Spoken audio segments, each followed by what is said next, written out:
गुरु गोविंद सिंह जयंती, उनके विषय में battle of Chamkaur, battle of Chamkaur Sahib, ये एक ऐसा ऐतिहासिक दिन था हमारे भारतवर्ष के इतिहास में जिसके विषय में सारे देशवासियों को आज जानकारी होना बहुत जरूरी है। हमारे मिलिट्री लीडर्स, वॉर के लीडर्स, हमारे कॉर्पोरेट लीडर्स, बिजनेस लीडर्स, हमारे पॉलिटिकल लीडर्स, सोशल लीडर्स और स्टूडेंट लीडर्स, आप सबको पता होना चाहिए ये गुरु गोविंद सिंह जी एक ऐसे लीडर हैं जो कि अनअंडरस्टैंडेबल, अनइमेजिनेबल, अनबिलीवेबल थॉट प्रोसेस के साथ इस बैटल ऑफ चमकौर को लड़ा था। थोड़ा अविश्वसनीय सा है, जो खालसा पंथ को सिखों के विषय में नहीं जानते, ध्यान से सुनिएगा। औरंगजेब ने अपने सेनापति वजीर खान को पीछे लगा दिया था गुरु गोविंद सिंह जी को पकड़ने के लिए। वजीर खान के साथ 10 लाख की सेना गुरु गोविंद सिंह जी के पीछे पीछे घूमती रही, दिल्ली से लाहौर तक, लाहौर से कश्मीर तक।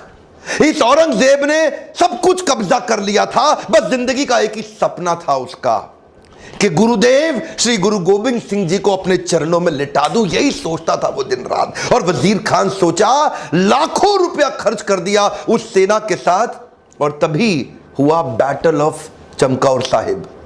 एक बड़ी मैंशन के अंदर ये 40 सिख और वो नीचे 10 लाख पूरी घेराबंदी कर ली।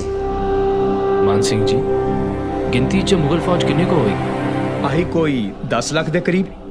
42 ਦੇ ਸਾਹਮਣੇ 10 ਲੱਖ ਸਿੰਘਾਂ ਦੇ जोश तो कितना डरती है मुगल फौज। 1.25 लाख से एक लड़ाऊं तभी गोविंद सिंह नाम कहाऊं। बोले सोनिहाल।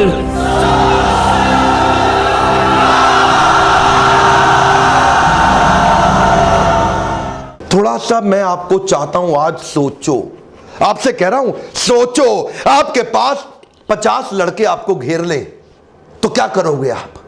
100 लोग आपको घेर ले, आप क्या करोगे? 1000, 10,000, 50,000, लाख, 10 लाख लोगों ने 40 सिखों को घेर लिया। अनइमेजिनेबल। ये क्या कह रहे हैं, हम जीत जाएंगे?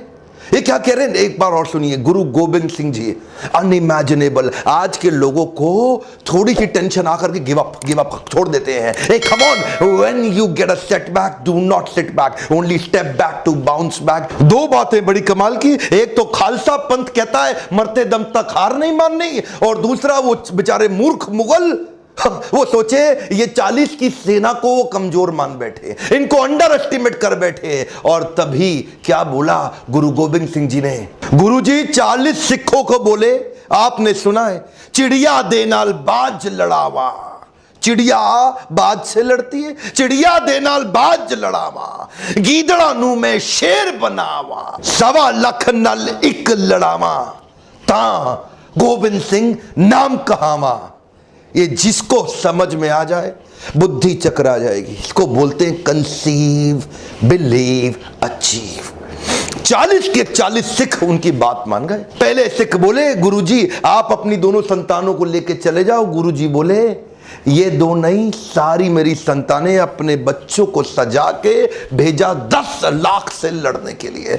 मैं जब से इनके बारे में पढ़ा ना, मैं रात को सो नहीं पा रहा हूं, समझ नहीं आ रहा है कि ये सोचते कैसे थे।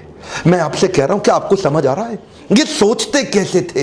10 लाख से 40 कैसे लड़ेंगे? 1.25 लाख ना लीक लड़ावा। इसको बोलते हैं कंसीव, बिलीव, अचीव। औरंगजेब घुटने टेक दिया गुरुदेव के सामने, औरंगजेब घुटने टेक दिया। 10 लाख की सेना, उसमें से 5-5 करके भेजते थे, 8-8 करके भेजते थे, पहाड़ी से मार मार मार मार तलवारों से 1.25 लाख आर्मी के जनरल सोल्जर वजीर खान के मार डाले। और उसके बावजूद ये गुरुदेव को पकड़ नहीं सके। गुरुदेव अपनी टीम के साथ वहां से निकल गए, हाथ नहीं आ पाए इनके। वो उनके मुंह पे तमाचा था। लाखों की सेना मार डाली, वहीं गिरा दी 40 सिखों। ऐसे लड़ाई लड़ी थी उन्होंने। यार एक बात बताना चाहता हूं मैं आपको, आप ये समझना ही बहुत मुश्किल है। मैं तो ये सोचता हूं कि इन्होंने सोचा, कंसीव कैसे कर लिया कि भाई हम 40 लोग जीत जाएंगे। ये सोचा कैसे? ये नहीं सोचा कि भाग जाएं, 40 लोग जीत जाएंगे, ये विश्वास रख लिया। ये होता है कंसीव,